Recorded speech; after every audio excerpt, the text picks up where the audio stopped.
అదే RTV app వార్తల్ని క్షణాల్లో చదివే అవకాశం ఉంటుంది. ఒక న్యూస్ పేపర్, ఒక టెలివిజన్ ఛానల్ మీ చేతుల్లో ఎప్పుడూ ఉంటాయి. గ్రామాలలో ఉన్న రైతాంగం బోర్లు కానీ,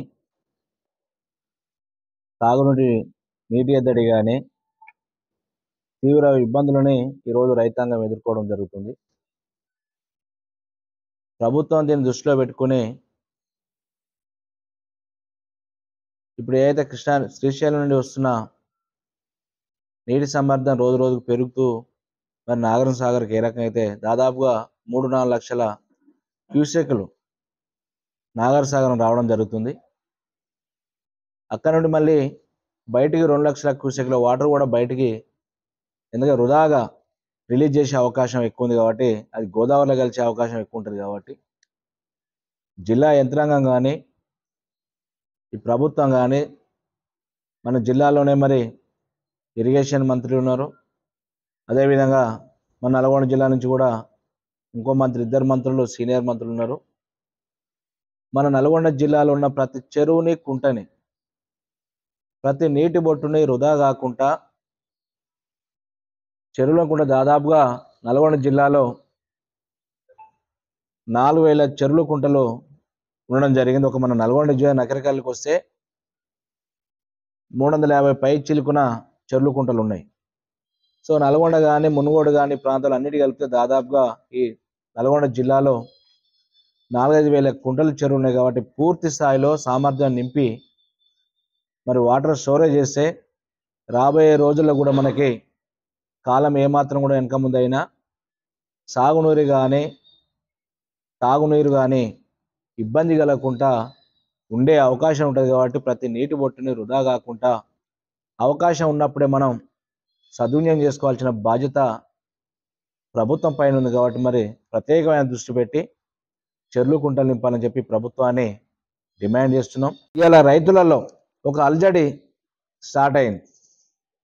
ఒకవైపు కాలం లేక పంటలు పెట్టి చాలిచాలను కొన్ని పంటలు పెడితే పెట్టుబడులు పెట్టి చేతికి రాక ఇబ్బందులు ఒకటి ఉంటే, రైతుల గతంలో కేసీఆర్ గారు సంవత్సరానికి 2 సార్లు రుణమాఫీ రైతు బంధు ఇచ్చే కార్యక్రమం ఉండే. రైతులకు చేతి నుండి పెట్టుబడులు పెట్టే పరిస్థితి లేకుండే, రైతులు చాలా సంతోషంగా ఉండే. కానీ ఈరోజు రైతు బంధు కార్యక్రమం బంద్ అయిపోయింది, కరువు ఏర్పడ్డది.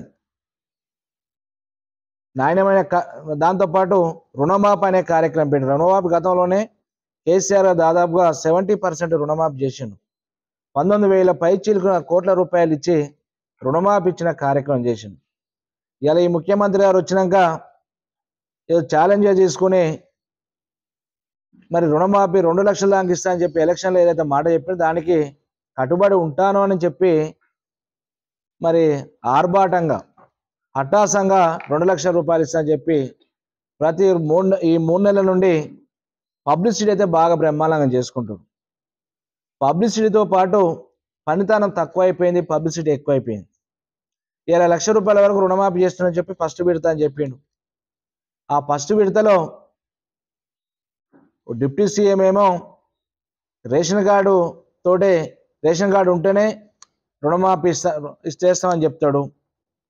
ప్రజలకు కొద్దిగా వ్యతిరేకత కనబడుతున్న తరుణంలో ముఖ్యమంత్రి వెంబడే స్పందించి రేషన్ కార్డు లేకున్నా రుణమాఫీ చేస్తా అని చెప్పిండు. ఇద్దట్లో ఎవరిది క్లారిటీ ఉంది అంటే, పైచే ఎవరిది అయింది అంటే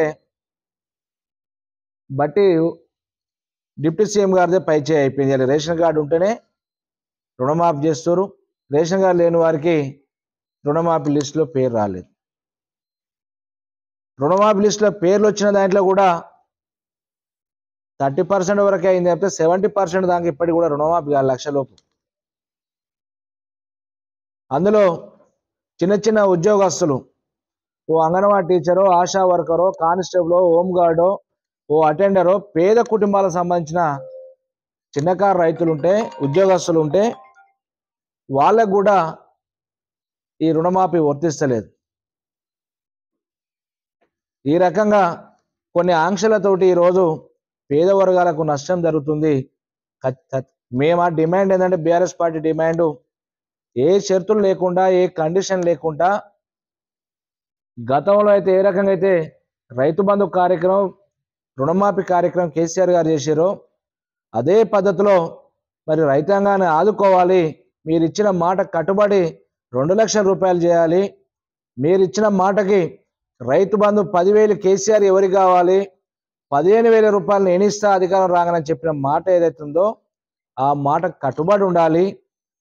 రెండవది, ధాన్యాన్ని కూడా బోనస్ 500 రూపాయలు ఇస్తా అని చెప్పిండు.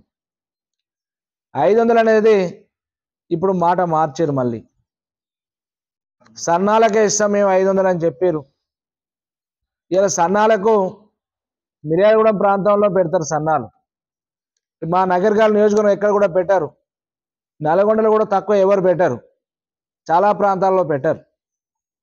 సన్నాలు పెట్టినా మిల్లర్స్ పెట్టుబడులు ఇచ్చి ఆ రైతు పెట్టుబడి ఇచ్చి సన్నాలు పండించి సరైన రేటు ఇచ్చి ధాన్యాన్ని పచ్చి ధాన్యాన్ని వాళ్ళే కొనుగోలు చేసే కార్యక్రమం చేసి దాదాపు 2,500 2,900 వాళ్ళ సందర్భం బట్టి రేటు వాళ్ళే పెడతారు. తక్కువ పంట వస్తుంది సన్నాలు.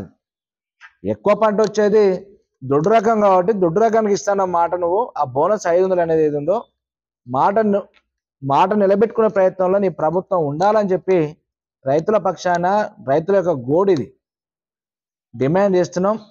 ఆ పద్ధతిలోనే ఇవ్వాలని చెప్పి ప్రభుత్వాన్ని కోరుతున్న రైతుల పక్షాన. ప్రధానంగా బ్రాహ్మణ్య వెళ్ళడం వల్ల ఎత్తిపోతల పథకం ఏదైతే ఉన్నదో ఆ ప్రాజెక్టుని గతంలో మీరు అందరూ కూడా చూసినారు. కేసీఆర్ గారి సహకారంతో కొంత మేరకు నిధులు తీసుకొచ్చి ఆ ప్రాజెక్టును ట్రయల్ రన్ చేపించడం, ల్యాండ్ ఎక్విజిషన్ డబ్బులు ఇప్పించడం, కొంత కాలువలు కూడా తోవడం జరిగింది. ఇప్పటికీ దాదాపు ఇంకా 12 కోట్ల రూపాయలు ఆర్డీఓ గారి అకౌంట్లో ఉన్నాయి. ఇంకా ఒక 150 కోట్లు 100 కోట్ల రూపాయలు తీసుకొచ్చి కాలువలకు ల్యాండ్ ఎక్విజిషన్ పూర్తి చేసి దానికి రైతులు కూడా ల్యాండ్ ఎక్విజిషన్ కొంత సహకరించారు, కొన్ని దిక్కులో సహకరించలేదు. నేను కూడా రైతులను కూడా విజ్ఞప్తి చేస్తున్నాను, రైతులు కూడా సహకరించి ముందుకు రావాలని చెప్పి కోరుతున్నాం. మరి వెంటనే మన జిల్లాకు సంబంధించిన మంత్రివర్యులు కోమటిరెడ్డి వెంకరెడ్డి గారు, ఎందుకంటే గతంలో ఆయన మంత్రి ఉన్నప్పుడు కూడా ప్రాజెక్టు రాజశేఖరం తీసుకొచ్చిన ప్రాజెక్టు కాబట్టి ఆయన ఇంట్రెస్ట్ తెచ్చిన ప్రాజెక్టు కాబట్టి మరి మొన్న కూడా స్టేట్మెంట్ చూసిన పోయిన నెలలో 4 నెలల్లో పూర్తి చేస్తామని చెప్పి చెప్పడంతో అందరం కూడా సంతోషపడ్డాం. ప్రాజెక్టు పూర్తి అవుతుందని చెప్పి ఆలోచనలు అందరం కూడా ఉన్నాం. రైతాంగం కూడా సంతోషంగా ఉన్నారు.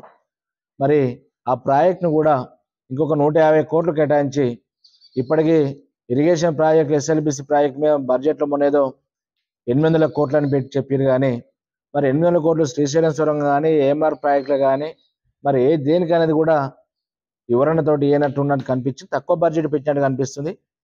మీరు ప్రత్యేకంగా ముఖ్యమంత్రి గారు నల్గొండ జిల్లా మీద దృష్టి పెట్టి ఇరిగేషన్ ప్రాజెక్టుల మీద, ఇరిగేషన్ మంత్రి ఇక్కడ నుండి కాబట్టి ఇంకా ఎక్కువ నిధులు కేటాయించి బ్రాహ్మణ్య వెల్యంలో ఉదయ సముద్రం ప్రాజెక్టుని పూర్తి చేసి 4-5 నెలల్లో మరి ప్రాంత రైతాంగానికి నీరు అందించాలి అని చెప్పి కోరుతున్నాం.